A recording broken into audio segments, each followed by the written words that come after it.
have here the Panasonic GF1. If you're just getting started with this camera, let me show you a few tips. First, let's go ahead and attach the lens. This is the lens I got with this camera. It's a zoom lens from 14 to 45 millimeter. In 35 millimeter camera terms, that's equivalent to about a 28 to 90. In order to attach this lens to the camera, go ahead and remove the rear lens cap. Remove the camera's body cap. Quickly align the red dot on the lens with the red dot on the camera and twist in a clockwise direction until you hear the camera click. You don't want to waste too much time when doing this because you want to avoid getting dust on the rear element of the lens and on the sensor of the camera. Even though this camera does have a sensor cleaning menu option, it's best to try and avoid getting dust on it in the first place. To remove the lens, just press the lens remove button right here and twist in the opposite direction. Hold on to the body cap and the rear lens cap for later use. You can connect these and keep them in your camera bag or in a safe place. The diameter of this lens, as you can see here, is 52 millimeters. I highly recommend getting a UV filter in order to protect the front element of this lens. On the top of the camera, you have the shutter release button. You have the movie mode button. This is the on-off switch, and here's your mode dial. You want to be careful when turning the mode dial so you don't bump the drive mode switch right here.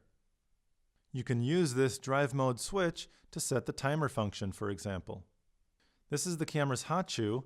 This is intended for an external flash, or you can place a live viewfinder here, which will help in very bright situations when the screen is difficult to see. That's an accessory that does not come with the camera. Press the flash open button right here to pop the built-in flash. As you can see, this is not a very big flash and will probably only reach a subject at a distance of about 10 to 12 feet. Anything more than that, and you really want to consider using an external flash. That'll be much more powerful. On the bottom of the camera, you have the tripod mount. You also have the battery door with the battery door locking mechanism right here. Just flip this back and the door will spring open. To get the memory card out, just press it in and release and the card will pop out. Remember, when inserting the memory card, have the sticker or the face of the memory card towards the back of the camera. Press the memory card in all the way until you hear a click and then release and it should stay in. The battery has its locking mechanism right here. Just push this up and the battery will spring out.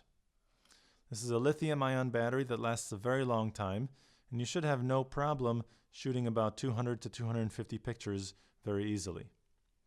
Place the battery in its slot and press it all the way in until the locking mechanism springs back. There's only one way the battery will fit into this slot. Close the door and push the locking mechanism back into place. In the back of the camera, you have access to all of the functions.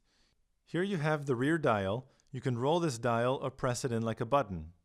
This camera has two menus. One is the quick menu. You can access that by pressing the quick menu button right here. The other is a main menu, which you access by pressing the main menu button right here. Right now, because I'm using the auto mode, my main menu is very limited. So I'm going to use the program mode, then press the menu button, and now you can see in the record menu, I have 5 pages worth of menu items. Most of these menu items are actually accessible via the quick menu, so you don't need to change them here. But there are a few that I want to make you aware of. Use the up, down, left, and right navigation buttons right here to navigate the menu. Go down until you get to long shutter NR. That means noise reduction. By default, this is turned on. However, I prefer turning this off because I don't want the camera to use any kind of noise reduction algorithms. Press the right navigation button to access the menu item, go up to choose off, and then press set. I feel that the noise reduction softens the image more than it helps with actual noise reduction. Keep going down until you get to the first item of the last page. This is where you can choose the camera's color space. Press to the right and you can see that your options are sRGB and Adobe RGB. For beginner and intermediate users, I would probably recommend sticking to sRGB. even though Adobe RGB is a slightly larger color space. This will make color managing your photos later on in the computer a lot simpler. Go ahead and press Set to escape. Now press the left navigation button to access the different menus and go down to Custom Menu. Press the right navigation button to enter the custom menu and go down until you get to Autofocus, Auto Exposure, Lock, Hold. That has to do with this button right here.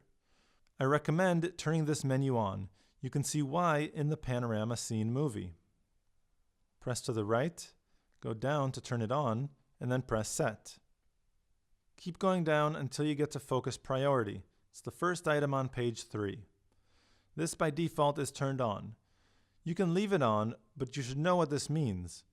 With this menu item on, the camera will not capture a photo that is out of focus, meaning if the autofocus is not locked, the camera will not capture that image. Now I'll go to the left and go down to access the Setup menu. Go to the right to enter this menu, and go to the right again to set the clock. If yours is a brand new camera and you've never set the date and time, it'll probably ask you to set it as soon as you turn the camera on. Setting the date and time is very important for image organizing applications such as iPhoto or Photoshop Album. Go to the right to choose the hour, and then just go up and down to set this. Go to the right again to set the minute. To the right again to set the month, the day, and the year. Once you're done, go ahead and press Set to accept the changes. I'm going to press the trash can icon to cancel any changes I've made. Keep going down to the Function button set and press to the right. This is your Function button down here, and you can press this button at any time to quickly access one of these menu items. Most of these menu items are very easily accessed via the Quick menu, so I don't choose these. I'll go down to the second page and choose Guidelines. Guidelines is one of the only menu items in this list that is not easily accessed via the Quick menu. So I'll go ahead and select this. Just press Set. If I keep going down to the third page, I'll get to Reset. Reset will reset all of my setup menu items as well as my custom menu items to their default setting. If you ever run into any problems with the camera, you may want to try resetting your menu items back to their default settings. Go ahead and press Menu to escape the main menu. Now we'll press the Quick menu button to access the Quick menu. The Quick menu items are listed at the top and at the bottom, and just like with the main menu, you can use your navigation buttons to move around. I'll press the right navigation button to move over to the image stabilizer. By default, it's set to 1. This means the stabilizer is always working. This will use up a little bit more of the battery. If I go down to stabilizer mode 2, this will only use the stabilizer when I press the shutter button halfway. Usually I prefer using this because that way it saves a little bit of battery power. Keep in mind, for this feature to be available, the optical image stabilization has to be turned on the lens. This is the image stabilization switch on this lens. Make sure it's turned on. Some lenses won't have this option. Go ahead and press Set, and that pretty much covers setting up your camera for basic pictures.